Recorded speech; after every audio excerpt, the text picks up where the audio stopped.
एक बड़े राजा हुआ करते थे। जितने वह पराक्रमी थे उतने ही समझदार भी थे। उन्होंने अपने दरबार में कई ज्ञानी लोगों को अच्छे ओहदे दे रखे थे। वह सबका काफ़ी सम्मान करते थे, लेकिन इन सब में जिनका वह सबसे ज़्यादा सम्मान करते थे वह थे उनके राज्य के राजपुरोहित।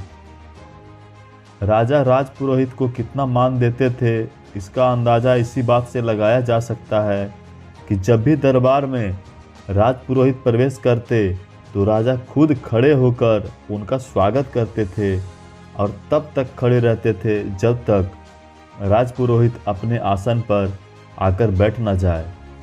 राजा अपने मन में उठ रहे सभी सवालों को राजपुरोहित से बेझिझक पूछ लिया करते थे। राजपुरोहित भी अपनी बुद्धि से उनका अच्छे से उत्तर दिया करते थे। दिन दरबार में राजा के मन में कोई प्रश्न आया। उन्होंने राजपुरोहित से पूछ लिया, गुरुजी, एक सवाल मेरे मन में कई दिनों से कौंध रहा है। अगर आप इजाज़त दें तो पूछना चाहूँगा। आप हुक्म कीजिए महाराज, राजपुरोहित ने कहा। जैसे कि मैंने बताया कि कई दिनों से यह सवाल मुझे परेशान कर रहा है। मुझे विश्वास है कि इसका ऐसा उत्तर जिसे मुझे संतुष्टि मिल सके केवल आप ही दे सकते हैं। सवाल यह है कि ज्ञान बड़ा होता है या व्यवहार? राजा ने पूछा। राजपुरोहित सोच में पड़ गए। यह सवाल सच में मुश्किल था। ऐसा नहीं है कि उन्हें इस सवाल का उत्तर नहीं मालूम था, लेकिन उसे कैसे राजा को सरल तरीके से समझाया जाए या उसके समझ में नहीं आ रहा था। राजपुरोहित ने विनती कर राजा से कुछ दिनों की मोहलत मांगी ताकि कोई ऐसा तरीका ढूंढ सके जिससे इस सवाल का उत्तर राजा को संतुष्ट कर पाए। दरबार खत्म हो गया।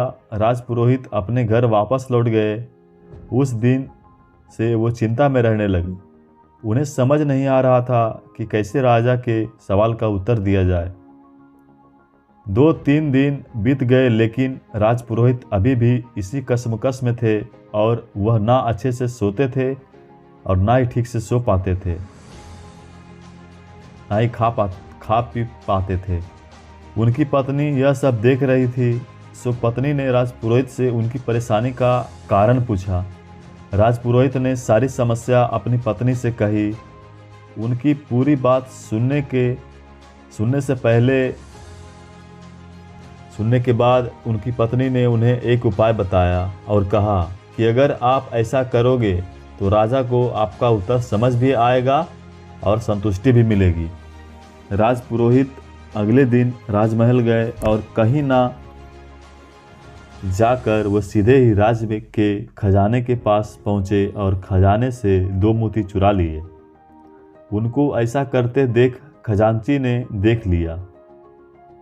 खजांची को अपनी आंखों पर विश्वास नहीं हुआ। उसने सोचा शायद उसको भ्रम हुआ है, क्योंकि राजा के इतने खास राजपुरोहित चोरी करे ऐसा कोई भी नहीं मान सकता था।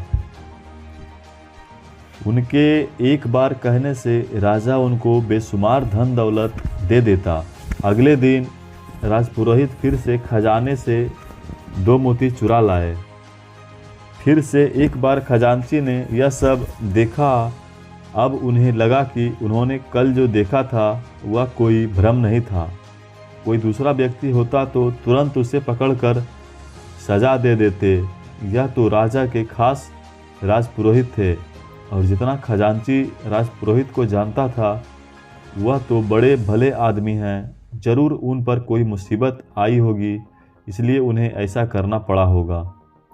यह सोचकर खजांची ने कोई भी प्रतिक्रिया नहीं दी। जब 2-3 दिनों तक फिर से यही घटना दोहराई गई, तब खजांची ने अपना धर्म निभाते हुए चोरी की खबर राजा तक पहुंचा दी। राजा को पहले तो बिल्कुल भी विश्वास नहीं हुआ, लेकिन खजांची ने जब पूरी बात बताई कि कैसे राजपुरोहित जी एक नहीं, दो नहीं, लेकिन पिछले 1 हफ्ते से खजाने से मोतियां चोरी कर रहे हैं। इस बात को खजांची ने इतना जोर देकर और कसम खाकर कहा था कि राजा को भी अब उसकी बातों पर विश्वास हो गया। अगले दिन जब राजपुरोहित दरबार में आया तब राजा ने ना ही उसका स्वागत किया और ना ही अपनी जगह से खड़े हुए। राजा ने राजपुरोहित से पूछा, क्या आप खजानों से मोतियां की चोरी कर रहे हैं? राजपुरोहित ने हाँ कहा और सारे मोती राजा के सामने रखते हुए कहा कि लीजिए, यह सारे मोती जो मैंने चुराए हैं। राजपुरोहित को ऐसा व्यवहार देखकर राजा के साथ दरबार में बैठे सभी लोग आश्चर्यचकित थे। राजा ने राजपुरोहित से कहा, अगर आपको यह मोती लौटाने ही थे तो आपने चुराए ही क्यों? राजपुरोहित ने राजा की माफ़ी मांगते हुए कहा, महाराज, मैं चोर नहीं हूँ। मैंने यह सब इसलिए किया क्योंकि आपने कुछ दिनों पहले मुझे जो प्रश्न किया था उसका संतुष्टि भरा उत्तर आपको दे सकूं। जैसे कि यहाँ उपस्थिति सभी लोगों ने यह देखा कि आज महाराज ने ना ही मेरा स्वागत किया और ना ही पहले की तरह मुझे इज्जत दी, जबकि अभी भी मेरे पास उतना ही ज्ञान है जितना पहले था। बस कुछ बदला था तो मेरा व्यवहार। इससे यही साबित होता है कि आपके पास चाहे जितना ज्ञान हो, अगर आपका व्यवहार अच्छा नहीं है तो सब व्यर्थ है। इसलिए व्यवहार सबसे बड़ा ज्ञानी ज्ञान नहीं है। राजा पुरोहित की बातों से और उनके द्वारा दिए गए इन अनोखे उत्तर से बहुत प्रसन्न हुए। उन्होंने आज जैसा व्यवहार राजपुरोहित के साथ किया था उसके लिए माफ़ी मांगी और एक बड़ा इनाम उन्हें दिया। तो दोस्तों, आज की इस शिक्षाप्रद कहानी से मिलने वाली सीख को हमें अपने जीवन में इम्प्लीमेंट करना चाहिए। हम चाहे जितनी पुस्तक पढ़ लें, अच्छे वीडियोस देख लें, आर्टिकल्स पढ़ लें या जितना नॉलेज प्राप्त कर लें, लेकिन अगर हम उन्हें अपने जीवन में, अपने व्यवहार में नहीं लाते हैं तो सब व्यर्थ है। दोस्तों, कहानी अगर अच्छी लगी हो तो वीडियो को एक लाइक कर दीजिएगा और चैनल पर नए हैं तो सब्सक्राइब कर दीजिएगा और अपनी प्रतिक्रिया कमेंट बॉक्स में ज़रूर दीजिएगा। धन्यवाद।